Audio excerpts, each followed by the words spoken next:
حبايب قلبي عاملين ايه؟ يا رب تكونوا بخير وصحة وستر من رب العالمين. كل عام وانتوا طيبين. ما عادش الا ايام على رمضان. مين اللي لسه قاعدة وما اتعلمتش لفة السمبوسة؟ اكيد انتي. تعالوا كده معلومة على الماشي، فيديو قصير بس هنتعلم فيه ازاي ان احنا نلف السمبوسة بتاعتنا بالشكل ده وندخلها معانا الفريزر، تبقى جاهزة على التحمير على طول. سواء عندك عزومة او انتي وعيالك هتفطروا، هتطلعيها كده مجرد 5 دقايق تكون جاهزة معاكي. ما بعرفش الف السمبوسه، هتجيبي الورقه بتاع السمبوسه وتفردها زي ما انا فردها كده، وهتعملها مثلث. هتحطي شويه اللحمه او شويه الجبنه على طرف الورقه بالشكل ده كده، وهتلفي مثلث.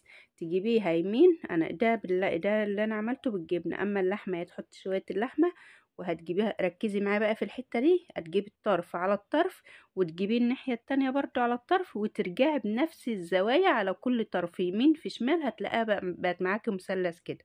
فهمتني؟ ايوه هي دي كده. هنجيب الطرف اللي هو محطوط عليه اللحمة، وهنجيب اللحمة كلها، ولو اللحمة بتاعتك مش مساوية هتسويها بايدك بالشكل ده كده عشان المثلث بتاعك يطلع مظبوط. ومظبوط من ورا كده هتجيبيه العكس بقى. شفت اللفة ازاي؟ يمين في شمال. الكهرباء كانت قطعت بس جت تاني دلوقتي. وهيكون جنبك شوية دقيق، تقفلي بهم العجينة لو هي مش عايزة دقيق، وبتتقفل كده عادي كده أو كده من غير دقيق، بس الأضمن ليكي إن انت تقفلها بشوية دقيق.